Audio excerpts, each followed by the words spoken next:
এবং মানুষ যত রকমের খাদ্য গ্রহণ করে থাকে তার সকল খাদ্যের মধ্যে যা কিছু থাকে ৩২ রকমের vitamins, minerals, magnesium, calcium, protein, calorie, তার সবই মাটি থেকে গ্রহণ করা হয়। যত রকমের গাছপালা, সেই গাছপালা আবার খাসি, বকরি, গরু তারা খায়, তাদের গোস্ত আবার আমরা খাই, আবার ওই সমস্ত গাছপালার ফল ফলাদি আমরা খাই। ফলত একটা কলার গাছ থেকে যে কলা ছিঁড়ে আমি খাচ্ছি, ওই কলার মধ্যে যে ম্যাগনেসিয়াম আছে, ক্যালসিয়াম আছে, এটা ওই কলা মাটি থেকে নিয়েছে। তাহলে যেই কলার ম্যাগনেসিয়াম এবং ক্যালসিয়াম দিয়ে আমার শরীরের মধ্যে কোষ তৈরি হচ্ছে, ওই ক্যালসিয়াম ম্যাগনেসিয়াম মাটির মধ্যেই আছে, তাহলে মাটিতে কেন কোষ তৈরি হবে না? আমার পুরো লাইফটাই চলতেছে মাটির উপরে, মাটি থেকে নেওয়া সব কিছু। তাহলে আমার শরীরে যত কোষ তৈরি হচ্ছে, সব ভিটামিন এবং সাপ্লিমেন্ট সবগুলোর সার্ভিস দিচ্ছে মাটি। তাহলে মাটির মধ্যে প্রত্যেকটা জিনিস আছে। শুধু আল্লাহ যেই দিন আদেশ দিবেন, সেই দিন ওই মাটিতে ওই গাছের মতো তরতর করে মানুষ বের হবে, পুনরুত্থান যখন ঘটবে। এবং এটা অতি সহজ। আর এই সহজতা দেখাতে গিয়ে, এটার উপর আমি একটা বিস্তারিত বক্তব্য সম্ভবত দাওয়া সেন্টারে দিয়েছি, এই সহজতা দেখাতে গিয়ে আল্লাহ সুবহানাহু ওয়া তাআলা পৃথিবীতেও অসংখ্যবার পুনরুত্থান ঘটিয়েছেন, ইনস্ট্যান্ট। মুসা আলাইহিস সালামের সাথে ঘটিয়েছেন। ঈসা আলাইহিস সালামের তো মুজিজাই বানিয়ে দিলেন যে তুমি যে কোনো মৃত মানুষের গায়ে বিসমিল্লাহ বিইজনিল্লাহ বলে হাত দিলে সে জীবিত হয়ে যাবে। এবং তুমি কোথাও থেকে একটা মাটির এক খাবল মাটি নিয়ে সেখানে ফু দিবা বিসমিল্লাহ বিইজনিল্লাহ বলে, তোমার হাত থেকে মাটি পাখি হয়ে আকাশে উড়ে যাবে। তো এটা তো এক নবীর আল্লাহ মুজিজাই বানিয়ে দিলেন। আর কিয়ামতের পূর্ব মুহূর্তে এই পুনরুত্থানেরও কিছু কারিশমা আল্লাহর অনুমতিতে দাজ্জাল দেখাবে। এবং দাজ্জাল পৃথিবী ধ্বংসের পূর্বের সবচেয়ে বড় ফিতনা। তো দাজ্জাল কেন পৃথিবী ধ্বংসের পূর্বের সবচেয়ে বড় ফিতনা, এটিও আমাদের জানা দরকার। আমরা ফিতনার আলোচনা হয়তো সারমর্ম সামারি আকারে শেষ করব, কিন্তু কেন দাজ্জালের ফিতনা ভয়াবহ, সবচেয়ে ভয়াবহ ফিতনা কেন বলা হচ্ছে এটিকে? আদম আলাইহিস সালাম থেকে নিয়ে কিয়ামত পর্যন্ত যত ফিতনা অতীতে সংঘটিত হয়েছে, আজ হচ্ছে, তার মধ্যে সবচেয়ে বড় ফিতনা বলা হচ্ছে এটিকে, যেই ফিতনা মোকাবেলা করবে উম্মতে মুহাম্মদ। এটার সবচেয়ে বড় কারণ যেটা আমার মনে হয়েছে, সেটি হচ্ছে আল্লাহ সুবহানাহু ওয়া তাআলা, আমি বলেছি যে ইসলামের দুইটা সারমর্ম, একটা পরকাল আর একটা আল্লাহর তাওহীদ। তো আল্লাহ সুবহানাহু ওয়া তাআলার যে তাওহীদ, এই তাওহীদের বিরুদ্ধেই মানুষ বিদ্রোহ করেছে। আর ওই তাওহীদের দাওয়াত দিতেই আল্লাহ নবী রাসূল পাঠিয়েছে। তো যত নবী রাসূল এই তাওহীদের দাওয়াত দেওয়ার জন্য এসেছে, তাদের তাওহীদের দাওয়াতের মূল যুক্তি ছিল, যেই যুক্তি তর্ক দিয়ে আল্লাহ কোরআন পরিপূর্ণ করে রেখেছে, সেই যুক্তি ছিল যে তোমরা যে বাতিল ইলাহের ইবাদত করতেছো, এই বাতিল ইলাহের মধ্যে যে রব হওয়ার কোনো শক্তি নাই, কোনো ক্ষমতা নাই, কোনো গুণ নাই, তাহলে কেন তোমরা তার ইবাদত করতেছো? আরও এক বাক্যে বললে, ইবাদতের যোগ্য সেই যে রব হওয়ার ক্ষমতা রাখে। যে রব হওয়ার ক্ষমতা রাখে না, সে ইলাহ হওয়ার যোগ্য নয়। তার কাছে আমি সাহায্য চাইবো, এটারও সে যোগ্য নয়। তার কাছে সিজদা করবো, এটারও সে যোগ্য নয়। তার নামে মানত দেবো, এটারও সে যোগ্য নয়। কে এটার যোগ্য? যে রব হওয়ার ক্ষমতা দেখাতে পারবে। তাহলে অতীতে যত নবী রাসূল দাওয়াত নিয়ে আসলেন এবং কোরআন যত যুক্তিতর্ক পেশ করলো, সেই সকল যুক্তিতর্কের সারমর্ম হচ্ছে, যত বাতিল ইলাহের ইবাদত করা হয়, এদের মধ্যে রব হওয়ার যোগ্যতা নেই। সেটা ঈসা আলাইহিস সালামরা, সেটা খ্রিস্টানরা ঈসা আলাইহিস সালাম এবং মারিয়াম আলাইহিস সালামের ইবাদত করুক, সেটা হিন্দুরা মা কালী, মা দুর্গা ইত্যাদির ইবাদত করুক, সেটা মুসলমানরা শাহজালাল, শাহপরানের ইবাদত করুক, যারই আল্লাহ ব্যতীত আর যার কাছেই মানুষ মাথা নত করুক, ওসিলা মনে করুক, তাদের মধ্যে রব হওয়ার যোগ্যতা নাই। এটার যদি দু একটা উদাহরণ কোরআন থেকে দিই, আল্লাহ সুবহানাহু ওয়া তাআলা কোরআন মাজিদে বলছেন, কুল উদউল লাযীনা যাআমতুম মিন দুনিল্লাহ লা ইয়ামলিকুনা মিসকালা যাররাতিন ফিস সামাওয়াতি ওয়ালা ফিল আরদ। মানুষদেরকে বলে দাও যে মানুষেরা আল্লাহ ব্যতীত আর যাদেরকে ইলাহ মনে করতেছে, তারা পৃথিবীর সরিষা সমপরিমাণ কোনো কিছুর মালিকানা দাবি করতে পারে কি আসমান এবং জমিনের মধ্যে? আর এক আয়াতে আল্লাহ সুবহানাহু ওয়া তাআলা বলেছেন এই সরিষা সমপরিমাণের জায়গায়, যে খেজুরের বীজের উপরের, বিচির উপরের যে পাতলা আবরণ আছে, ওই সমপরিমাণ জায়গার মালিকানা কি তারা দাবি করতে পারে?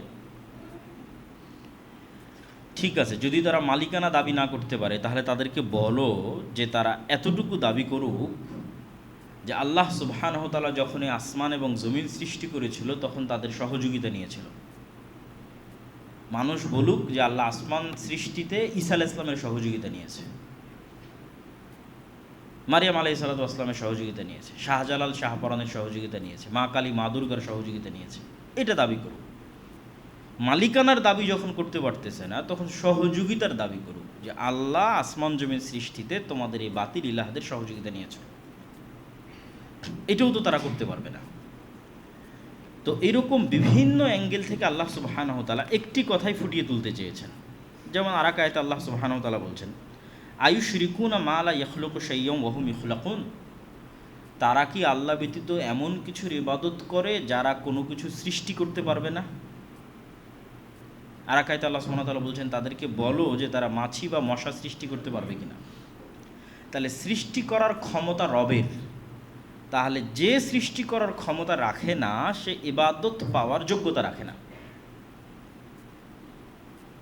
বরং অহুম ইখলাকুন, বরং ওদেরকেই তো কেউ না কেউ সৃষ্টি করেছে। যত বাতিল ইলাহের মানুষ ইবাদত করতেছে তাদেরকেই কেউ না কেউ সৃষ্টি করেছে। আল্লাহ সুবহানাহু ওয়া তাআলা পবিত্র কোরআন মাজিদে এই সেম বিষয়টা ফুটে তোলার জন্য আর এক আয়াতে বলছেন, ওয়ালা তাদউ মিন দুনিল্লাহি মা লা ইয়ানফাউকা ওয়া লা ইয়াদুররুক। এবং ইব্রাহিম আলাইহিস সালাতু ওয়াস সালাম তার পিতাকে বলছেন যে মা লা ইয়াসমা আও ইউবসির, যে হে পিতা আপনি এমন কিছুর ইবাদত করছেন যার না উপকার করার ক্ষমতা আছে না ক্ষতি করার ক্ষমতা আছে, না শোনার ক্ষমতা আছে না দেখার ক্ষমতা আছে। তো এই প্রত্যেকটা অ্যাঙ্গেল থেকে আল্লাহ সুবহানাহু ওয়া তাআলা এই কথাটি ফুটিয়ে তুলতে চেয়েছেন যে ইবাদতের যোগ্যতা তারই যার রব হওয়ার ক্ষমতা আছে। কুল হুয়াল্লাহু আহাদ আল্লাহুস সামাদ লাম ইয়ালিদ ওয়া লাম ইউলাদ, যে আজকে জন্ম নিল কালকে মারা যাবে তার মধ্যে রব হওয়ার ক্ষমতা নাই। মৃত্যুবরণকারী কখনোই রব হতে পারে না, কারণ রব হতে হলে আসমান জমিন সকল কিছুর রব, মানে তাকে চিরন্তন অবস্থায় থাকতে হবে, বাধ্যতামূলক। ওয়ালাম ইয়াকুল্লাহু কুফুয়ান আহাদ, এবং তার সাদৃশ্য কেউ হবে, তার সমকক্ষ কেউ থাকবে, এটাও হওয়া যাবে না। সে একক এবং অদ্বিতীয় হবে। তো এত যুক্তি তর্ক দেওয়ার পরেও এবং পৃথিবীর কোনো বাতিল ইলাহ এই প্রমাণ না দিতে পারার পরেও যে তাদের মধ্যে রব হওয়ার ক্ষমতা নাই, সৃষ্টি করার ক্ষমতা নাই, সহযোগিতা করার ক্ষমতা নাই, পৃথিবীর মালিকানা দাবি করার ক্ষমতা নাই, চিরন্তন জীবিত থাকার ক্ষমতা নাই, ঘুমবিহীন কোনো কিছুর প্রতি মুখাপেক্ষিতাবিহীন খাদ্যবিহীন থাকার ক্ষমতা নাই, এতগুলো যুক্তিতর্কের পরেও কয়জন মানুষ প্রকৃত তাওহীদের প্রতি ঈমান আনয়ন করেছে? পুরো কোরআন এই বিশাল যুক্তিতর্ক দিয়ে পরিপূর্ণ করা আছে। নবী রাসূলরা এই বিশাল যুক্তিতর্ক দিয়ে তাদের উম্মতদের হেদায়েত করার চেষ্টা করেছেন, আমরাও বলে যাচ্ছি। কিন্তু আজকের পৃথিবীতে কতজন মানুষ এই তাওহীদের প্রতি ঈমান আনয়ন করেছে? কোন অবস্থায়? যখন এই সমস্ত বাতিল ইলাহদের রব হওয়ার প্রমাণ দেওয়ার ক্ষমতা নাই সেই অবস্থায়। তাহলে এবার কল্পনা করেন মানুষের ঈমানের অবস্থা কি হবে যেই দিন এমন একজন আসবে যে রব হওয়ার প্রমাণের ক্ষমতার প্রমাণ দিবে, সে দাজ্জাল। আমি যদি বুঝাতে না পারি সেটা আমার ব্যর্থতা। যে আল্লাহ আদম থেকে নিয়ে মুহাম্মদ সাল্লাল্লাহু আলাইহি ওয়াসাল্লাম পর্যন্ত নবী রাসূল পাঠিয়ে অন্য ইলাহদের ব্যর্থতা বুঝাচ্ছেন কি, যে এরা রব হওয়ার ক্ষমতা এদের নাই। তাহলে রব হওয়ার ক্ষমতা যে নাই সারা দুনিয়ার মানুষ দেখতেছে, তারপরও পূজা করতেছে, তারপরও ইবাদত করতেছে। তাহলে যেই দিন এমন কেউ আসবে যে রব হওয়ার প্রমাণ দিবে, আসো জান্নাত আছে আমার কাছে, জাহান্নাম আছে আমার কাছে, তোমার বাপদাদা মৃত হয়ে গেছে জীবিত করে নিয়ে এসে দিচ্ছি, আসমান বৃষ্টি বর্ষণ করবে আমার আদেশে। পুরো কোরআন তো আল্লাহ চ্যালেঞ্জ দিয়ে রেখেছে যে বৃষ্টি কে বর্ষণ করে? আমি আল্লাহ বৃষ্টি বর্ষণ করি। তাহলে ইবাদত কার হবে? আমি আল্লাহর হবে। ঈসা আলাইহিস সালাম কি বৃষ্টি বর্ষণ করাইতে পারে? শাহজালাল কি পারে? মা কালী মা দুর্গা কি পারে? তাহলে ওদের কেন তোমরা ইবাদত করো? তারপরেও তো মানুষ হিদায়াত হয় না। তাহলে যেদিন এমন একজন আসবে যার আদেশে বৃষ্টি হবে, সেই দিন মানুষের ঈমান কোথায় থাকবে? এত যুক্তিতর্ক দিয়ে যেখানে মানুষকে তাওহীদের প্রতি ঈমান আনয়ন করানো যাচ্ছে না, যাদের রব হওয়ার ক্ষমতা নাই তাদের সামনে গিয়ে মানুষ তাদের মাথা নত করতেছে, তাহলে যেদিন এমন কেউ আসবে যে রব হওয়ার ক্ষমতার প্রমাণ দিবে, সেই দিন মানুষ ঈমান কিভাবে ধরে রাখবে? পারবে না। এই জন্য দাজ্জালের ফিতনা আলা ওয়াজহিল আরজ, পৃথিবীর সবচেয়ে বড় ফিতনা। এটা ফেরাউনের চেয়ে বড় ফিতনা, নমরুদের চেয়ে বড় ফিতনা। আদ সামুদ এবং অতীতে যত বাতিল কওম চলে গেছে, ধ্বংসপ্রাপ্ত কওম চলে গেছে, তাদের চেয়ে বড় ফিতনা। এই ফিতনায় মানুষের ঈমান ধরে রাখা কত কঠিন হবে তা এই আলোচনা থেকে যদি বোঝা সম্ভব হয় তাহলে আশা করি আপনারা বুঝতে পেরেছেন। প্রিয় উপস্থিতি, আল্লাহ সুবহানাহু ওয়া তাআলা পৃথিবী ধ্বংসের পূর্বে অসংখ্য বড় ফিতনা দিবেন এবং আসবে, এটি কোরআন এবং হাদিসে স্পষ্টভাবে উল্লেখিত এবং বর্ণিত আছে। সেগুলোরই যদি আমরা সারমর্ম আপনাদের সামনে তুলে ধরতে চাই তাহলে সেই সারমর্ম দাঁড়াবে এরকম যে রাসূল সাল্লাল্লাহু আলাইহি ওয়াসাল্লাম একটি হাদিসে বলছেন, উ'দুদ সিত্তাম বাইনি ওয়া বাইনা ইয়াদাই সাআহ, তোমরা 6টা জিনিসকে গণনা করে রাখো আমার এবং আমার মৃত্যুর পরে এবং কিয়ামতের মধ্যে। এই 6টা জিনিসের মধ্যে 1 নম্বরই হচ্ছে আমার মৃত্যু। মুহাম্মদ সাল্লাল্লাহু আলাইহি ওয়াসাল্লামের আগমন, স্বয়ং তার আগমন পৃথিবী ধ্বংসের সবচেয়ে বড় আলামতগুলোর একটি। কেননা আগের সকল নবীর পরে মানুষ অপেক্ষা করত পরের নবীর, আর শেষ নবী আসার পরে এখন অপেক্ষা কিয়ামতের। সে অপেক্ষা 1 দিনের, 1 বছরের, 1000 বছরের, 1 লক্ষ বছরের, কিন্তু বাক্য এটাই, মুহাম্মদ সাল্লাল্লাহু আলাইহি ওয়াসাল্লামের পরেই কিয়ামত হবে। আর আগের বাক্যগুলো কি ছিল? ঠিক আছে, মুসা ইসলামের পরে আরেকজন নবী আসতেছে, ইউসা বিন নূন, তারপরে আরেকজন নবী আসতেছে, কিয়ামত তখনও আসেনি। কিন্তু মুহাম্মদ সাল্লাল্লাহু আলাইহি ওয়াসাল্লামের পরে আরেকজন নবী আসতেছে না, মুহাম্মদ সাল্লাল্লাহু আলাইহি ওয়াসাল্লামের পরে সরাসরি কিয়ামত। তাহলে কিয়ামতের সবচেয়ে বড় আলামত পৃথিবীতে চলে এসেছে, 1400 বছর পার হয়ে গেছে। সেটা হচ্ছে মুহাম্মদ সাল্লাল্লাহু আলাইহি ওয়াসাল্লামের আগমন এবং তার মৃত্যু। তারপর রাসূল সাল্লাল্লাহু আলাইহি ওয়াসাল্লাম বললেন মসজিদে আকসা বিজয় হবে। তারপরে বললেন এমন এক ভয়ঙ্কর মহামারী দেখা দিবে, গরু ছাগল মুরগির পালে মহামারী দেখা দিলে যেমন একটাও বাঁচে না, মানুষের অবস্থা সেরকম হবে। তারপরে বললেন এমন ধন সম্পদের আধিক্যতা দেখা দিবে যে 100 দিনারকেও মানুষ অল্প মনে করবে। তারপরে বললেন এমন এক ফিতনা প্রকাশ পাবে যা আরবের প্রত্যেকটা ঘরে প্রবেশ করবে। তারপরে বললেন তোমাদের মধ্যে এবং রোমানদের মধ্যে একটি চুক্তি হবে।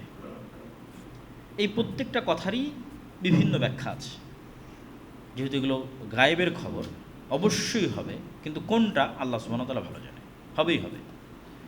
ওই 2 মহামারী কোন 2 মহামারী আল্লাহ ভালো জানে। সাহাবীর অসংখ্য বড় বড় মহামারীকে মনে করেছেন এটি সেই মহামারী, সামনেও আরও বড় ভয়ঙ্কর মহামারী আসতে পারে, সেটিও হতে পারে। আর ফিতনা আরবের প্রতিটি ঘরের মধ্যে ফিতনা প্রবেশ করবে, এটির দ্বারা যুদ্ধ বিগ্রহ মারামারি গণ্ডগোল উদ্দেশ্য নেওয়াই অন্যান্য হাদিসের সামঞ্জস্য অনুযায়ী বেশি মিল রাখে। কেন রাসূল সাল্লাল্লাহু আলাইহি ওয়াসাল্লাম অন্য হাদিসগুলোতে বলেছেন অচিরেই ফোরাত নদীর মধ্যে থেকে এমন এক স্বর্ণের পাহাড় বের হবে যেটা নিয়ে সারা আরব যুদ্ধে জড়িয়ে পড়বে, ভয়ঙ্কর যুদ্ধ। তো এমন এক ফিতনা, যে ফিতনা আরবের প্রতিটা ঘরে যুক্ত হবে, সেটা এইরকম যুদ্ধ বিগ্রহ, গৃহযুদ্ধ, মারামারি গণ্ডগোল, এই টাইপ কিছুই। এবং এই বিষয়গুলোকে অবিশ্বাস করার কিছু নাই। এই জন্য অবিশ্বাস করার কিছু নাই যে আজ থেকে 200 বছর আগেও মানুষের কাছে এটা আশ্চর্য মনে হতো যে এই মাটির নিচে তেল আছে এবং গ্যাস আছে এবং সেটা মানুষ ব্যবহার করে বিদ্যুৎ পরিচালনা করবে। এইটার চাইতে তো অন্তত কম আশ্চর্যের নয় যে সোনা থাকবে, এটা বেশি আশ্চর্যের এখন যেটা আমরা ইউজ করতেছি। কাদের জন্য? যারা আগে চলে গেছে, আজ থেকে 200-300 বছর আগে যারা চলে গেছে, তারা যদি আজকের পৃথিবীতে আসে এবং দেখে পৃথিবীর মাটির নিচ থেকে গ্যাস এবং তেল বের হচ্ছে, আর সেই গ্যাস এবং তেল দিয়ে মানুষ ফ্যান চালাচ্ছে এবং ইলেকট্রিসিটি ইউজ করতেছে, তো তাদেরকে যদি বলা হয় অচিরেই এখান থেকে একটা স্বর্ণ বের হবে, কোনটা আশ্চর্য? যেটা দেখবে এটা বেশি আশ্চর্যের। সুতরাং যা রাসূল সাল্লাল্লাহু আলাইহি ওয়াসাল্লাম বলেছেন তাই হবে, ব্যাখ্যার ভিন্নতা থাকতে পারে, বাস্তবে সরাসরি স্বর্ণ হতে পারে, দামি কিছু হতে পারে। এই ফিতনার পরেই বা এই ফিতনার সাথে কানেক্টেড রেখেই রোমানদের সাথে মুসলমানদের একটি চুক্তি হবে, যা রাসূল সাল্লাল্লাহু আলাইহি ওয়াসাল্লাম বললেন। রোমান দ্বারা খ্রিস্টানেরাই উদ্দেশ্য, তবে যেই সময় রাসূল সাল্লাল্লাহু আলাইহি ওয়াসাল্লাম বলতেছেন সেই সময় আসলে আমেরিকা বলে কোনো দেশের অস্তিত্ব ছিল না এবং ইসরায়েল বলে কোনো দেশের অস্তিত্ব ছিল না। এবং আজ থেকে 500 বছর পরে যদি মানুষ এই হাদিস পড়ে, তার কাছেও ভিন্ন ব্যাখ্যা মনে হতে পারে, আমাদের কাছে ভিন্ন ব্যাখ্যা মনে হতে পারে। সুতরাং নির্ধারিত করা কঠিন। এতটুকু নির্ধারিত করা সম্ভব যে খ্রিস্টানদের সাথে, কোন খ্রিস্টানদের সাথে? ইউরোপের খ্রিস্টান, রাশিয়ার খ্রিস্টান না আমেরিকার খ্রিস্টান, খ্রিস্টানদের সাথে মুসলমানদের চুক্তি হবে। এবং এই চুক্তির ফলে তারা তৃতীয় আর এক শত্রুর বিরুদ্ধে যুদ্ধ করবে। সেই তৃতীয় শত্রু হিন্দু, ইহুদি অথবা বৌদ্ধ অথবা অন্য কেউ, আল্লাহ ভালো জানেন। সেই তৃতীয় শক্তির বিরুদ্ধে যুদ্ধে খ্রিস্টান এবং মুসলমানেরা বিজয়ী হবে এবং তাদের মধ্যে ছোট্ট একটা বিষয় নিয়ে তর্ক বিতর্ক, গণ্ডগোল, এবং সেখান থেকে আবার যুদ্ধ। সে বিষয়টা হবে ক্রুশকে উঁচুতে উঠিয়ে সেটিকে বিজয়ী করার এক ঘোষণা, যেটা একজন মুসলমানের ইমানে আঘাত দেবে এবং সেও তাকে হত্যা করবে অথবা ক্রুশকে ভেঙে ফেলবে। তো এই যে খ্রিস্টান এবং মুসলমানের এবার মুখোমুখি দাঁড়িয়ে যাচ্ছে, এটিই হচ্ছে পৃথিবীর ইতিহাসের সবচেয়ে বড় যুদ্ধ। অতীতে যা যুদ্ধ হয়েছে সেগুলোও এর মতো নয়, আরও ভবিষ্যতে যা যুদ্ধ হবে সেগুলো এর মতো নয়, এবং ওই ঘটনার পরে আরও যা যুদ্ধ হবে সেগুলো এর মতো নয়। এটা পৃথিবীর ইতিহাসের সবচেয়ে বড় যুদ্ধ, যেটাকে বলা হয়েছে মালহামা, অথবা যেটা বাইবেল এবং অন্যান্য গ্রন্থে আর্মাগেড্ডন নামে উল্লেখিত আছে। এই যুদ্ধটা মূলত হবে মুসলমান এবং খ্রিস্টানদের মধ্যে, এবং এই যুদ্ধটা হবে তুরস্ক এবং সিরিয়ার সীমান্তবর্তী অঞ্চলে। তো এই ভয়ঙ্কর যুদ্ধের বর্ণনা দিতে গিয়ে রাসূলুল্লাহ সাল্লাল্লাহু আলাইহি ওয়াসাল্লাম বলেছেন যে এই ভয়ঙ্কর যুদ্ধ কিছু বর্ণনায় আছে 4 দিন, কিছু 5 দিন, কিছু 6 দিন, এবং এই ভয়ঙ্কর যুদ্ধে এত বেশি মানুষ মারা যাবে যে 1 মাস যদি একটা পাখি আকাশে উড়ে তবুও লাশের সারি শেষ করতে পারবে না, এবং মানুষ গনিমতের মাল পেয়ে খুশি হবে না এই জন্য যে ওয়ারিস নাই। 100 জন যদি একটা বংশে থাকে, 99 জনই মারা গেছে, তাহলে ওয়ারিস কে হবে?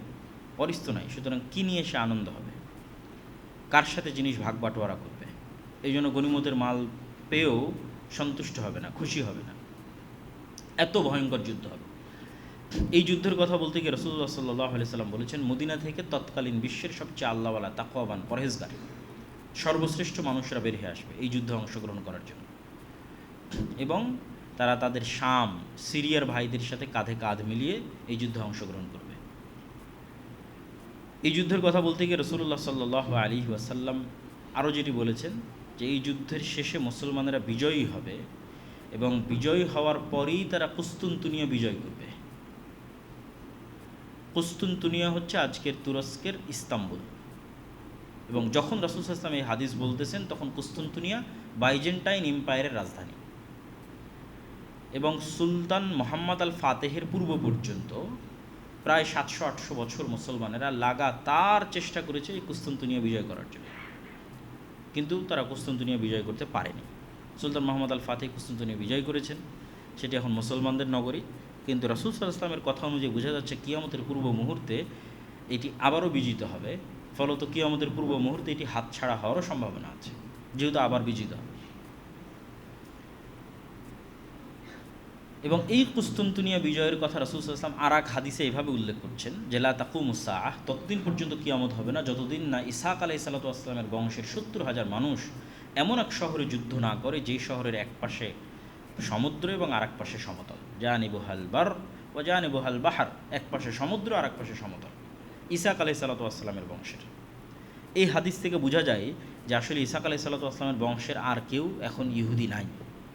ইসহাক আলাইহিস সালাতু ওয়াস সালামের বংশের সবাই মুসলমান হয়ে গেছে। ফলত আজকের যারা নিজেদেরকে ইহুদি দাবি করতেছে তারা ব্লাডলি, রক্তগতভাবে ইব্রাহিম আলাইহিস সালাতু ওয়াস সালামের সাথে কানেক্টেড নয়, এবং এটা জেনেটিক্যালিও প্রুফ করা সম্ভব। কীভাবে? ইব্রাহিম আলাইহিস সালাতু ওয়াস সালাম হচ্ছেন সেমেটিক, সাম, এবং ইব্রাহিম আলাইহিস সালামের 2 ছেলে ইসহাক এবং ইসমাইল, তারাও হচ্ছে নূহ আলাইহিস সালাতু ওয়াস সালামের সন্তান, সামের বংশধর। ফলত তাদের গায়ের রং আজকের আরব এবং আজকের ফিলিস্তিনের যে গায়ের রং, সেই গায়ের রং হচ্ছে তাদের গায়ের রং। তাহলে যারা নিজেকে ইব্রাহিম আলাইহিস সালাতু ওয়াস সালামের সন্তান দাবি করবে তাদের গায়ের রঙের সাথে গায়ের রঙের মিল থাকতে হবে। ইউরোপের সাদা চামড়া, যেটা ইয়াফেস, নূহ আলাইহিস সালাতু ওয়াস সালামের বংশধর ইয়াফেসের গায়ের রঙের সাথে মিলে, সেই সাদা চামড়ার কেউ এসে দাবি করবে যে না আমি ইব্রাহিমের সন্তান, এটা জেনেটিক্যালি মেলে না। এবং এটার উপর অনেক লম্বা আলোচনা আছে এবং ঐতিহাসিকভাবে প্রমাণ করা আছে যে আজকের ইহুদিরা কোনোভাবেই ইব্রাহিম আলাইহিস সালাতু ওয়াস সালামের বংশধর নয়। আর এই হাদিসে রাসূল সাল্লাল্লাহু আলাইহি ওয়াসাল্লাম স্পষ্ট করে দিয়েছেন ইসহাক আলাইহিস সালাতু ওয়াস সালামের বংশের 70,000 মানুষ আল্লাহ সুবহানাহু ওয়া তাআলার রাস্তায় যুদ্ধ করবে এমন এক শহরে, যে শহরের এক পাশে সমুদ্র এবং এক পাশে সমতল, এবং এই শহর কোনো অস্ত্র দিয়ে বিজয় হবে না। এই শহর বিজয় হবে মুজাহিদদের মুখের ধ্বনিতে, আল্লাহু আকবার, লা ইলাহা ইল্লাল্লাহ, এই আওয়াজে দেওয়াল পড়ে যাবে এবং বিজয় হবে। তো ব্যাখ্যাকারগণ এই শহরকে অধিকাংশই লিখেছেন যে এই শহর হচ্ছে ইস্তাম্বুল, যেটা ওই যে যুদ্ধ হচ্ছে ভয়ঙ্কর যুদ্ধ, ওই যুদ্ধের পরে বিজয় হবে। আবার কেউ কেউ লিখেছেন এই শহর হচ্ছে ইতালির রাজধানী রোম, কেননা কিছু কিছু হাদিসে, যদিও ওই হাদিসগুলো জয়ীফ, কিছু কিছু হাদিসে রোম শব্দটা আছে। রাসূল সাল্লাল্লাহু আলাইহি ওয়াসাল্লামকে জিজ্ঞেস করা হচ্ছে, এটা জয়ীফ হাদিস, যে আল্লাহ নবী মুসলমানের আগে কুস্তুনতুনিয়া বিজয় করবে না আগে রোম বিজয় করবে।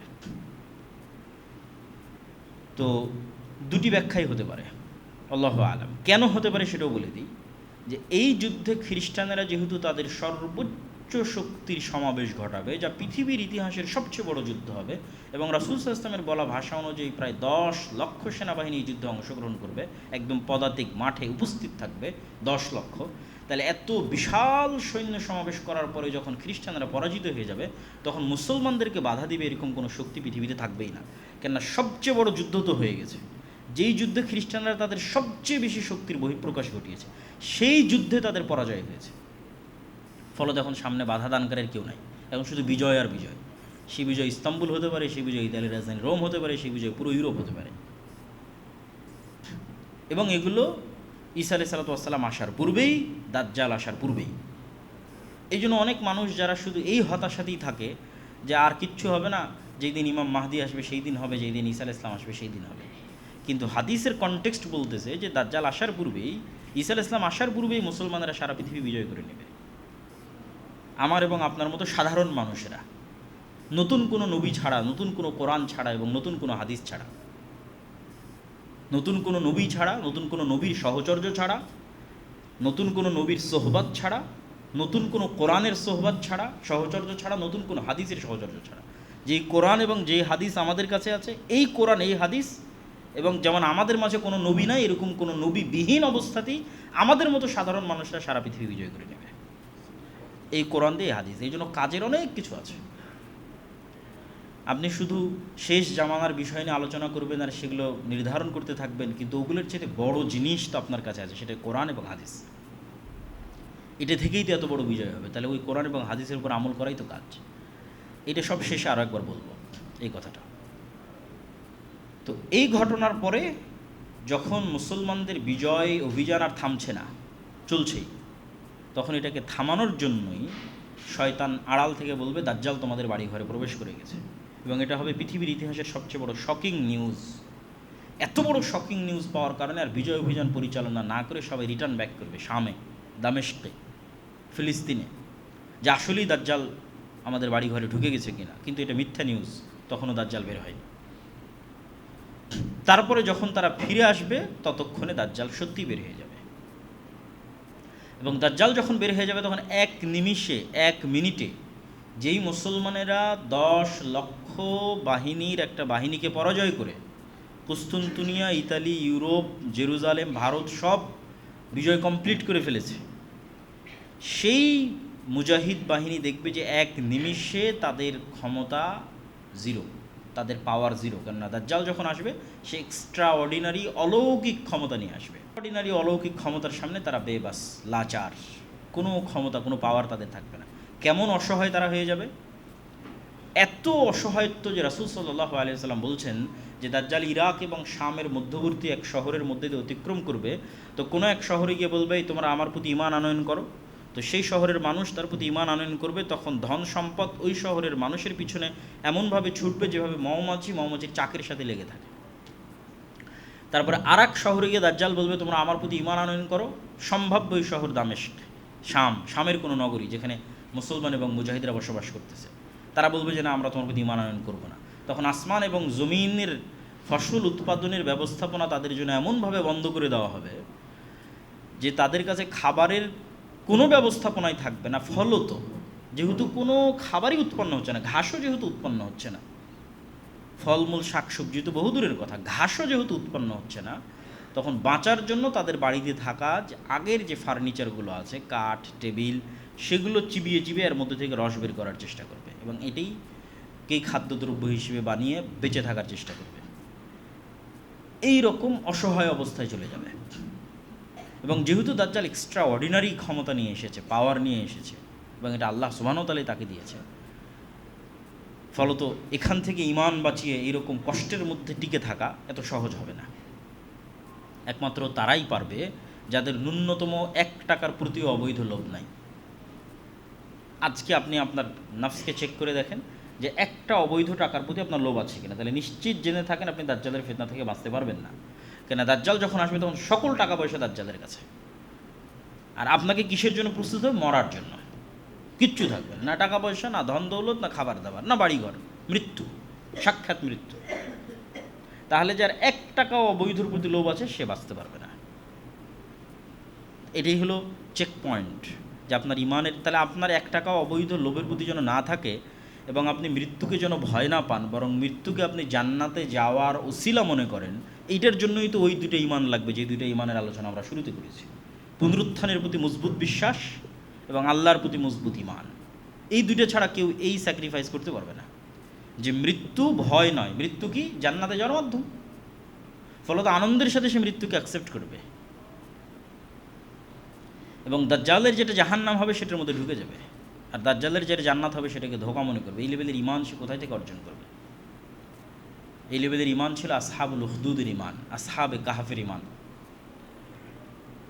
আসহাবে কাহাফ তাদের ইমান বাঁচানোর জন্য সারা পৃথিবী থেকে ডিসকানেক্টেড হয়ে গেছে, যে আমরা ইমান বিক্রি করব না, কিন্তু সারা পৃথিবী থেকেই ডিসকানেক্টেড, আলাদা গুহায় গিয়ে আশ্রয় নিয়েছে। এই জন্য বলা হয়েছে দাজ্জালের ফিতনা থেকে বাঁচতে চাইলে সূরা কাহাফ বা সূরা কাহাফের প্রথম 10 আয়াত, কেন সূরা কাহাফের মধ্যে অনেক শিক্ষণীয় লার্নিংস, টিচিংস আছে এবং কোরআনের সবচেয়ে ব্যতিক্রম 4-4টা ঘটনা এই সূরা কাহাফের মধ্যে উল্লেখ করা আছে। এত ব্যতিক্রম কোরআনে যত ঘটনা উল্লেখ করা আছে তার মধ্যে সবচেয়ে ব্যতিক্রম ঘটনা হলো এগুলো। যেমন জুলকারনাইনের সাথে ইয়াজুজ মাজুজের সাক্ষাৎ, যেই ইয়াজুজ মাজুজ আবার পৃথিবীতে আসবে, এটা একটা ব্যতিক্রম ঘটনা। জুলকারনাইন কোথায় গেল, কোথায় ইয়াজুজ মাজুজকে পেল, আর কোথায় তাদেরকে আড়াল করে রাখলো। তারপরে আসহাবে কাহাফের ঘটনা, তারপরে হচ্ছে খিজির আলাইহিস সালাতু ওয়াস সালামের সাথে মুসা আলাইহিস সালামের সাক্ষাতের ঘটনা। এটা আরও আশ্চর্যের, যে মুসা আলাইহিস সালাম দাবি করছে তিনি সবচেয়ে জ্ঞানী, আল্লাহ বলছে না আমার আরও একজন জ্ঞানী বান্দা আছে। কোথায়? আল্লাহ কোনো শহর বলে না, গ্রাম বলে না, লোকেশন এক্সাক্ট বলে না, বলে মাছ নাও, সমুদ্রের ধার দিয়ে হাঁটতে থাকো, যেখানে জীবিত মরা মাছ জীবিত হয়ে যাবে সেখানে পাবা। এবং মরা মাছ যেখানে জীবিত হয়ে যাচ্ছে সেখানে যখন তাকে পাওয়া যাচ্ছে, তখন যে 3টে ঘটনা ঘটতেছে, এগুলো পৃথিবীর ফিজিক্স অনুযায়ী অসম্ভব। যে একটা বাচ্চা ভবিষ্যতে তার বাপ মাকে হত্যা করবে, তাই আমি অতীতে তাকে হত্যা করতেছি, টাইমকে নিয়ে যে এই খেলা, এটা পৃথিবীতে শুধু সায়েন্স ফিকশনের মধ্যেই সম্ভব, বাস্তবে সম্ভব নয়। কিন্তু এটা খিজির আলাইহিস সালাম বাস্তবে করতেছে, ভবিষ্যতে যা ঘটবে তা দেখে এসে অতীতে সেটার সমাধান বের করতেছে।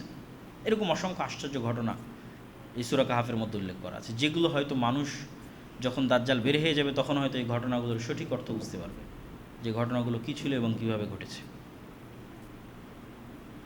সূরা কাহাফের মধ্যে আরেকটা যেটা মানুষের কাছে মনে হবে না আশ্চর্যের, কিন্তু আসলে এগুলোর চেয়েও আশ্চর্যের, সেটা হচ্ছে 2 ভাই বা 2 বন্ধু, তাদের 2টা বাগান ছিল। একজন বাগানের মধ্যে ঢুকে বলল, আল্লাহ সুবহানাহু ওয়া তাআলা কোরআন মাজিদে বলতেছেন যে সে বাগানের মধ্যে ঢুকে বলতেছে, ওমা আযুন্নুস সাআতা কায়িমা, আমি মনে করি না যে কোনোদিন কিয়ামত হবে, কোনোদিন কিয়ামত হতে পারে এটা মনে করি না, কিয়ামতকে অস্বীকার করতেছে। তখন তার আরেক বন্ধু তাকে বলতেছে, আকাফারতা বিল্লাযী খালাকাকা মিন তুরাবিন সুম্মা মিন নুতফাতিন সুম্মা সাওয়াকা রাজুলা, তুমি কি ওই আল্লাহকে অস্বীকার করতেছো যে তোমাকে সৃষ্টি করেছে মাটি থেকে, তারপরে শুক্রকীট থেকে, তারপরে তোমাকে মানুষ বানিয়েছে। লাকিন্নাহু আল্লাহু রব্বি, কিন্তু আমি আমার প্রতিপালক আল্লাহকে স্বীকৃতি দিচ্ছি, ওয়ালা উশরিকু বিরব্বি আহাদা, আর আমি আমার প্রতিপালক আল্লাহর সাথে কাউকে শরিক করি না। তাই এখানে এই মানুষটা, আগের যে মানুষ, সে কী শিরক করলো যে পরের জন বলতেছে যে তুমি আল্লাহকে অস্বীকার করতেছো, আমি আল্লাহর সাথে শিরক করি না। এটা আপনি যখন বাসায় গিয়ে এই অংশ পড়বেন সূরা কাহাফে, তখন আপনিও চিন্তা করতে পারেন। তো এইটা ছাড়া আর অন্য উত্তর দেওয়া কঠিন, যে সে কিয়ামতকে অস্বীকার করলো, এটাকেই শিরকের মধ্যে কাউন্ট করা হয়েছে। বলে আযুন্নুস সাআতা কায়িমা, আমি মনে করি না যে কোনোদিন কিয়ামত হবে। মানে বিশাল বাগানের আলিশান শান শৌকত মর্যাদা দেখে তার মনে হয় না যে আর কোনোদিন কিয়ামত হতে পারে। তো পৃথিবীর শান শৌকত চাকচিক্য আসলে এমন লেভেলে পৌঁছে যাবে যে কিয়ামত যে হতে পারে এই বিশ্বাসই মানুষের মধ্যে থেকে উঠে যাবে, আর এই বিশ্বাস উঠে গেলেই তো ফিতনার মধ্যে পড়ে যাবে। এই জন্য পুনরুত্থান, মানুষের পুনরায় জীবিত হতে পারে, কিয়ামত হবে, এই বিশ্বাসটা ইসলামের অন্যতম বিশ্বাসগুলোর একটি। তো সূরা কাহাফের এই 4টে ঘটনা থেকে আলাদা আলাদা করে আলোচনা করা এবং শিক্ষার অনেক কিছু আছে, যদি অন্য কোনো দিন সময় হয় আমরা ওই শিক্ষণীয় বিষয়গুলো আলোচনা করবো ইনশাল্লাহ। তো আমরা যেখানে ছিলাম, যে দাজ্জালের এই ফিতনা, এই ভয়ঙ্কর ভয়াবহ ফিতনায় মুসলমানেরা একদম অসহায়, কিচ্ছু নাই। আর ঠিক দাজ্জাল যখন আসতেছে তখন আসলে খ্রিস্টান এবং ইহুদিরা অসহায়, কেন ওই যে ভয়ঙ্কর যুদ্ধে তাদের পরাজয় হয়েছে, এবং মুসলমানেরা সব বিজয় করে নিচ্ছে। ফলত দাজ্জাল মাসিহ, দাজ্জালও মাসিহ, ঈসাও মাসিহ, দুইজনই উদ্ধারকারী, দুইজনই বিপদ থেকে উদ্ধারকারী। একজন মিথ্যা উদ্ধারকারী, একজন সত্য উদ্ধারকারী। তো মিথ্যা উদ্ধারকারী বিপদ থেকে উদ্ধার করবে ইহুদিদেরকে, খ্রিস্টানদেরকে। যদিও অধিকাংশ খ্রিস্টান মুসলমান হয়ে যাবে, মুসলমান না হওয়ার মধ্যে শুধু ইহুদিরাই থাকবে। ফলত কিছু খ্রিস্টান এবং বেশিরভাগ ইহুদিকে বিপদ থেকে উদ্ধার করার জন্য দাজ্জাল আসবে। আর বাস্তবিক বিপদ থেকে উদ্ধার করবে কেন? তখন সকল ক্ষমতা দাজ্জালের। এবার যেহেতু সকল ক্ষমতা দাজ্জালের, তাহলে বিপদে কারা? মুসলমানেরা। তাহলে এখন মুসলমানদের বিপদ থেকে উদ্ধার করবে সত্য মাসিহ, উনিও মাসিহ, ঈসা মাসিহ। এবং যেহেতু তাকে বিপদ থেকে উদ্ধার করতে হবে, এই জন্য তাকে আল্লাহ সুবহানাহু ওয়া তাআলা দাজ্জালের চেয়েও বেশি এক্সট্রাঅর্ডিনারি অলৌকিক ক্ষমতা দিয়ে পাঠাবে। দাজ্জালের হাতে যা অলৌকিক ক্ষমতা আছে তার চেয়ে বেশি অলৌকিক ক্ষমতা ঈসা আলাইহিস সালামের কাছে থাকবে, এবং সত্য এবং পার্মানেন্ট। এবং ঈসা আলাইহিস সালামের বিষয়ে রাসূল সাল্লাল্লাহু আলাইহি ওয়াসাল্লাম বলছেন যে তার নিঃশ্বাসে কাফেরের মৃত্যু হবে, যে কোনো কাফের তার নিঃশ্বাসের এরিয়ার মধ্যে পড়লেই মারা যাবে। এবং উনি দাজ্জালকে যদি অস্ত্র প্রয়োগে হত্যাও না করেন, শুধু তাকে দেখলেই দাজ্জালের মৃত্যু হবে, লবণ যেভাবে পানিতে গলে যায় সেভাবে। তো ঈসা আলাইহিস সালামও এক্সট্রা অর্ডিনারি অলৌকিক ক্ষমতা নিয়ে আসবে, যেটার মোকাবেলা আর দাজ্জাল করতে পারবে না। ফলত মিথ্যার সামনে যখন সত্য উপস্থিত হয়, তখন যা হওয়ার তাই হবে। মিথ্যা মাসিহের সামনে যখন সত্য মাসিহ উপস্থিত হবে, তখন তার সকল মিথ্যার জাল ফাঁস হয়ে যাবে এবং সে পরাজিত হবে, তাকে হত্যা করবে ঈসা আলাইহিস সালাম নিজে হাতে। এবং ওই যে ইহুদিরা বিভিন্ন পাথর এবং গাছের আড়ালে আশ্রয় নেবে, ওই ঘটনা এখন ঘটবে। সকল হাদিসকে মিলালে এই ঘটনা এখনই ঘটবে, যে দাজ্জালের সাথে যে 70,000 আসপাহানের ইহুদিরা থাকবে, এরা তখন দাজ্জালের মৃত্যুর পর বিভিন্ন পাহাড়ের গুহায়, পাথরে, গাছের আড়ালে লুকাবে। তখন ওই যে অলৌকিকত্ব একবার প্রকাশ পেয়ে গেছে, গায়েবের অলৌকিকত্ব একবার প্রকাশ পেয়ে গেছে, ওটা আরও বিভিন্ন জায়গায় দেখা যাবে। তখন গাছ এবং পাথরও বলা শুরু করবে, ইয়া আবদাল্লাহ, হে আল্লাহর বান্দা, আসো, এখানে একজন ইহুদি লুকিয়ে আছে, তাকে হত্যা করো। এবং যেই পৃথিবীর সবচেয়ে বড় ফিতনা যে ঈসা আলাইহিস সালামের হাত দিয়ে ধ্বংস হলো, সেই ঈসা আলাইহিস সালামকে আল্লাহ সুবহানাহু ওয়া তাআলা বলবেন, এখন যে ফিতনা আসবে সেটা তুমিও মোকাবেলা করতে পারবে না, এটা হচ্ছে ইয়াজুজ মাজুজের ফিতনা। তাহলে পৃথিবীর সবচেয়ে ভয়ঙ্কর ফিতনা দাজ্জালের ফিতনা, যা মোকাবেলা করতে পারেনি স্বাভাবিক মুমিন মুজাহিদরা, যারা কোনো নবী ছাড়াই, কোনো নতুন কোরআন এবং নতুন হাদিস ছাড়াই সারা পৃথিবী বিজয় করে ফেলেছে। তারা দাজ্জালের ফিতনার সামনে তাদের ইমান ধরে রাখতে পারবে, কিন্তু দাজ্জালের সাথে ফাইট দিতে পারবে না। এবার যেই ঈসা আলাইহিস সালামের মাধ্যমে দাজ্জালকে পরাজিত করা হলো, সেই ঈসা আলাইহিস সালামকে বলা হবে যে এখন যারা আসবে তাদের সাথে আপনিও পারবেন না, ফলত আপনি তুর পাহাড়ে গিয়ে আশ্রয় নেন, মুমিন মুজাহিদদেরকে সহ তুর পাহাড়ে আশ্রয় নেন।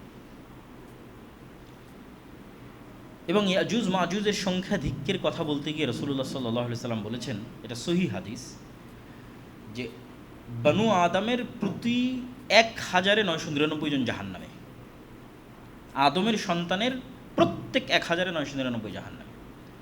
এই হাদিস শুনে সাহাবায়ে কেরাম অত্যন্ত ভীত সন্ত্রস্ত হয়ে গেলেন, যে প্রতি 1999 মানে আমরা কেউ তাহলে আর জান্নাতে যেতে পারতেছি না, সম্ভব নয়। তখন রাসূল সাল্লাল্লাহু আলাইহি ওয়াসাল্লাম তাদেরকে আশ্বস্ত করলেন যে এই 999 জন জাহান্নামে যাবে, এর অধিকাংশ, এখানে আর পরিমাণ বলেননি, এর অধিকাংশ ইয়াজুজের মাজুজের বংশধর, তথা ইয়াজুজ মাজুজ আদমের সন্তান, দাজ্জাল আদমের সন্তান। দাজ্জাল মানে কোনো দেশ, কোনো প্রযুক্তি, এআই, চ্যাটজিপিটি, আমেরিকা না, দাজ্জাল মানুষ এবং আদমের সন্তান। ইয়াজুজ মাজুজ মানুষ এবং আদমের সন্তান।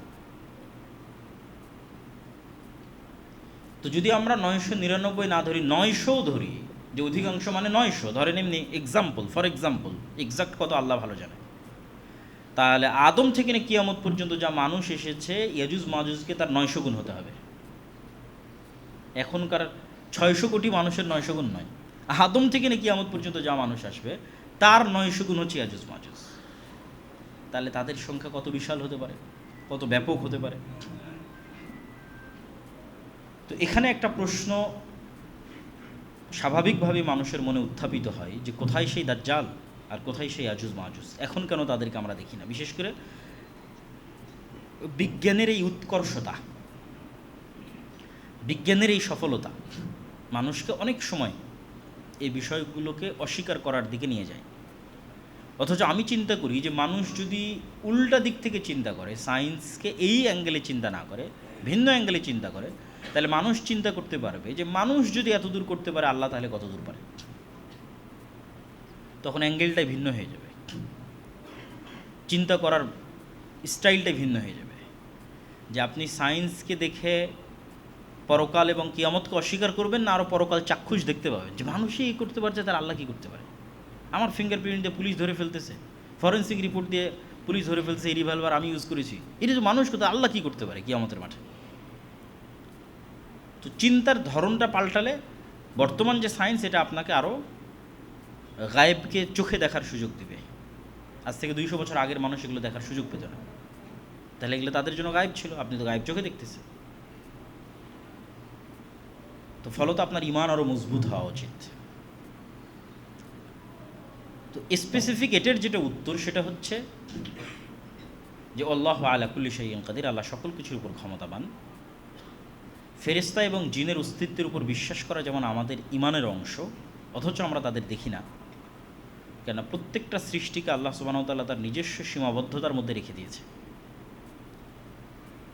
একটা পিঁপড়ার দেখার সীমাবদ্ধতা আর একটা মানুষের দেখার সীমাবদ্ধতা এক নয়, একটা সাপের দেখার সীমাবদ্ধতা আর একটা মানুষের দেখার সীমাবদ্ধতা এক নয়।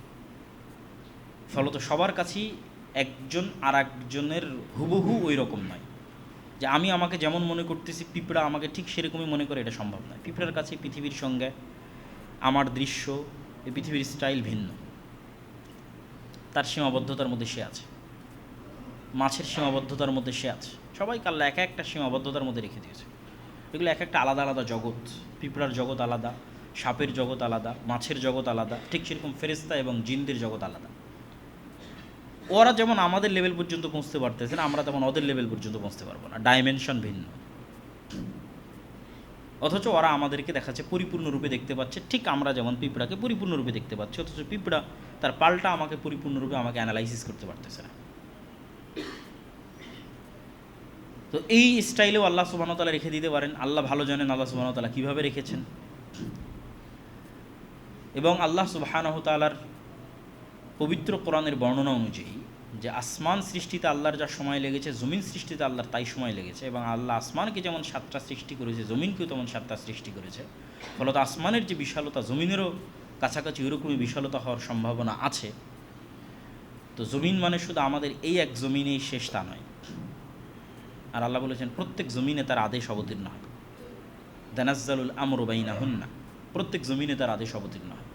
ফলত আল্লাহ সুবহানাহু ওয়া তাআলা চাইলে দাজ্জাল এবং ইয়াজুজ মাজুজকে ভিন্ন জমিনেও রাখতে পারেন, কিন্তু নিশ্চিত করে বলা সম্ভব নয় যে তারা এই পৃথিবীতেই নাই অথবা অন্য পৃথিবীতে আছে। আমাদের ঈমান রাখতে হবে যে আল্লাহ এবং আল্লাহ রাসূল যেভাবে বলেছেন সেভাবেই ঘটবে, এবং পৃথিবী ধ্বংসের যদি আর একদিনও বাকি থাকে তবুও ঘটবে। কিন্তু সম্ভাবনা আছে, আল্লাহ যেমন এই পৃথিবীতেও রাখার সক্ষম, ঠিক অন্য পৃথিবীতেও রাখতে সক্ষম। আর দাজ্জালের আগমনটা পুরোটাই একটা ব্যতিক্রম, এক্সট্রা অর্ডিনারি কার্যকলাপ, যেগুলো মানুষ কখনো কল্পনা করেনি। সেই কার্যকলাপগুলোর মধ্যে দিয়ে যাবে। যেমন রাসূল সাল্লাল্লাহু আলাইহি ওয়াসাল্লাম বলছেন, দাজ্জালের প্রথম দিন হবে 1 বছরের সমান, দ্বিতীয় দিন হবে 1 মাসের সমান, তৃতীয় দিন হবে 1 সপ্তাহের সমান। আল্লাহ চাইলে আল্লাহর সরাসরি আদেশে এটা সংগঠিত করতে পারেন, যে আল্লাহ সুবহানাহু ওয়া তাআলা সূর্যকে 1 মাসের জন্য প্রলম্বিত করে দিলেন, দিনকে 1 বছরের জন্য প্রলম্বিত করে দিলেন। কিন্তু আল্লাহর সুন্নাত বিবেচনা করলে দেখা যায় যে আল্লাহ সুবহানাহু ওয়া তাআলা যা কিছু ঘটান ধারাবাহিক ঘটনার পরিপ্রেক্ষিতে এবং পরিক্রমায় ঘটান। বেশিরভাগ ক্ষেত্রে 90 থেকে 99% সময় আল্লাহর সুন্নাত এটি যে প্রতিটি ঘটনা ধারাবাহিক ঘটনার পরিপ্রেক্ষিতে ঘটে। ইউসুফকে কুয়া থেকে বের করতে হবে, তার জন্য আল্লাহ ফেরেশতা দিয়ে তাকে বের করে নিবে, সাধারণত এরকম হয় না, কিন্তু আল্লাহ চাইলে পারতেন। ওটাও একটা ঘটনার মাধ্যমে ঘটবে। একদল মানুষের খাবারের প্রয়োজন, পানির প্রয়োজন, তারা দেখতেছে ওখানে পাখি উঠতেছে, তাহলে ওখানে মনে হয় পানি আছে, সেই কুয়াতে যাবে, সেখানে বালতি ফেলবে, দেখবে একটা বাচ্চা বেরিয়ে আসলো ইউসুফ। আল্লাহ সুবহানাহু ওয়া তাআলা ইউসুফ আলাইহিস সালাম যখন জেলে, তখন চাইলে জিবরাইল দিয়ে ফেরেশতা দিয়ে দেওয়াল ভেঙে তাকে জেল থেকে বের করে দিতে পারতেন, কিন্তু ওইটাও আল্লাহ একটা ঘটনার পরিক্রমার মধ্যে দিয়ে ঘটাচ্ছেন। উনি 7 বছর জেল খাটবেন, তারপরে তার যারা সঙ্গী ছিল তাদেরকে সে দিনের দাওয়াত দিবে। ওই সঙ্গীরা যখন মুক্তি পাবে, বাদশাহ একটা স্বপ্ন দেখবে, সেই স্বপ্নের ব্যাখ্যা কেউ করতে পারবে না। ওই সঙ্গী তখন বাদশাকে বলবে যে এই স্বপ্নের ব্যাখ্যা একজন জানে, যে জেলের মধ্যে আছে। এবার ওটার ওসিলায় সে জেল থেকে বের হবে। কত সূক্ষ্মভাবে একটার পর আর একটা ঘটতেছে। তো আল্লাহর সুন্নাত দেখলে বোঝা যায় ঘটনার ধারাবাহিকতাতেই ঘটার কথা। তথা এটা পৃথিবীর ইতিহাসের একটা ভয়ঙ্কর ঘটনা যে পৃথিবী একদিন হবে 1 বছরের সমান। তাহলে বড় কোনো ঘটনার পরিপ্রেক্ষিতে এই ঘটনা ঘটবে।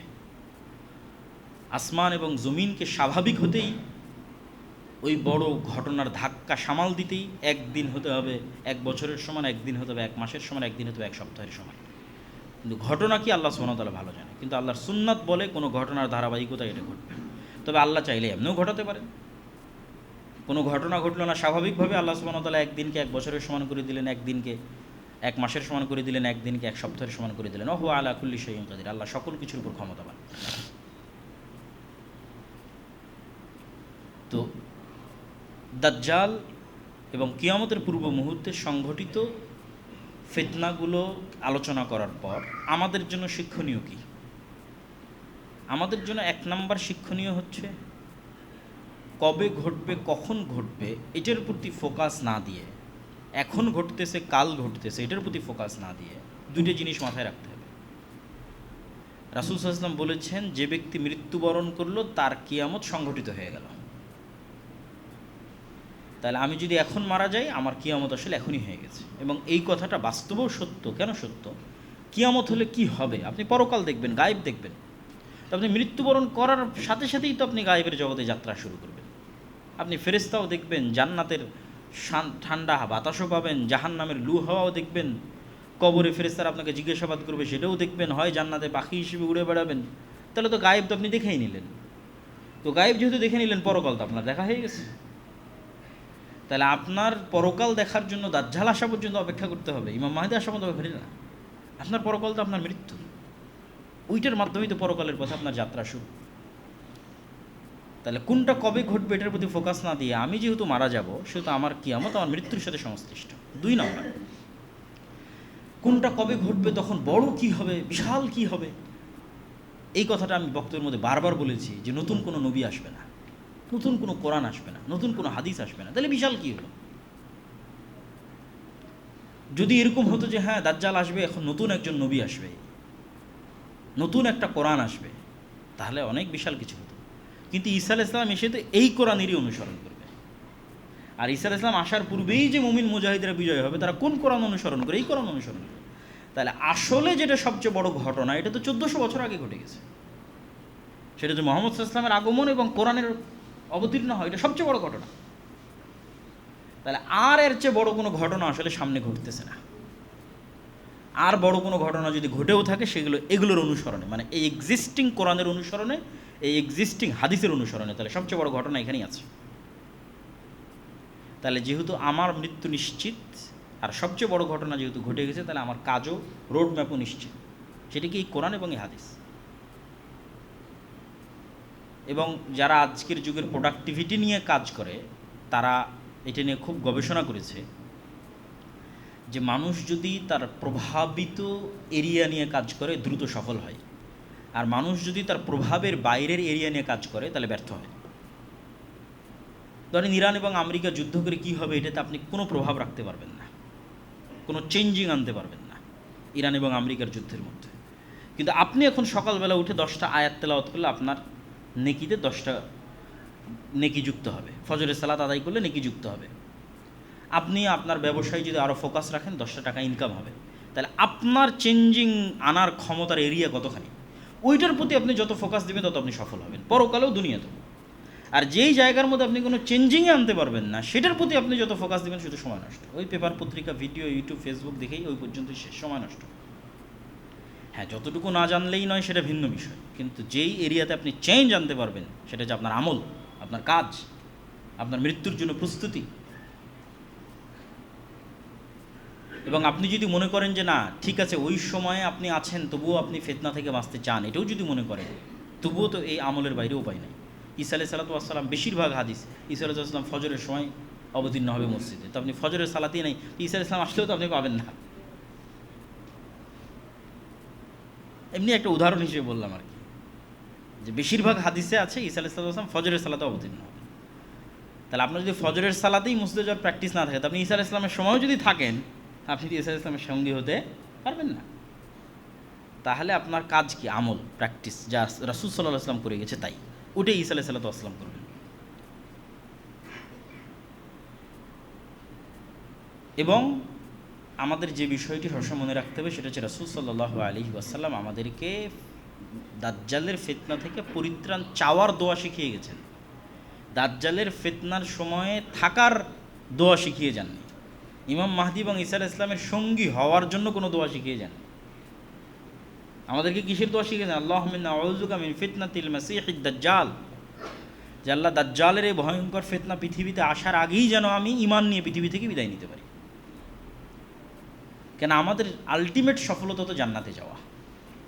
তাহলে এই জন্য কাজ সুনির্ধারিত, মৃত্যু সুনির্ধারিত, রোডম্যাপ সুনির্ধারিত। নতুন কিছু পৃথিবীতে আসলে ঘটতেছে না, যা ঘটার তা 1400 বছর আগে ঘটে গেছে। ওইটার উপর আমল করাই হচ্ছে আমার এবং আপনার কাজ, এবং মৃত্যুর জন্য প্রস্তুতি নেওয়া হয়েছে আমার এবং আপনার কাজ, এবং আল্লাহ সুবহানাহু ওয়া তাআলার কাছে আন্তরিকভাবেই দোয়া করা যে আসলে আল্লাহ সুবহানাহু ওয়া তাআলা দাজ্জালের এই ভয়াবহ ফিতনা থেকে যেন আমাদের রক্ষা করেন, আল্লাহুম্মা আমিন।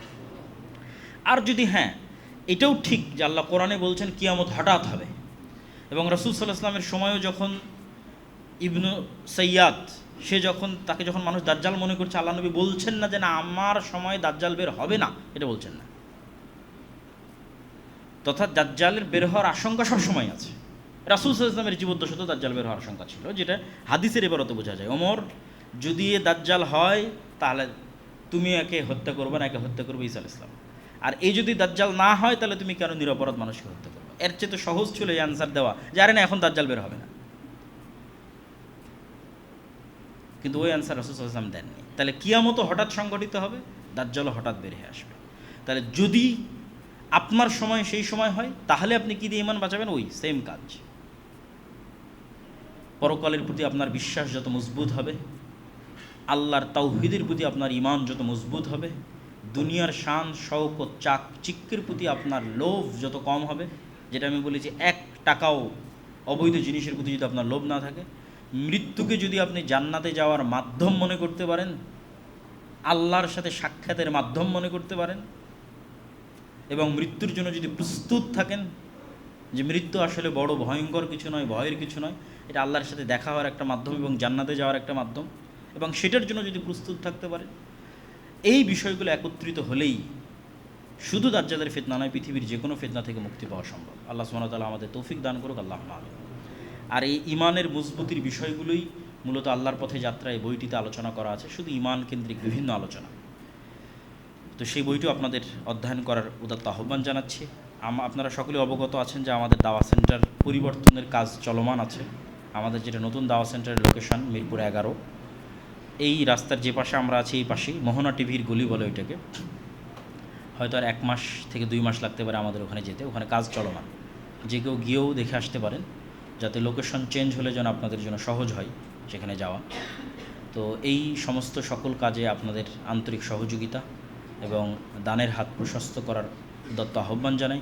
আল্লাহ সুবহানাহু ওয়া তাআলা আমাদের সকলকে কবুল করুক, আল্লাহুম্মা আমিন।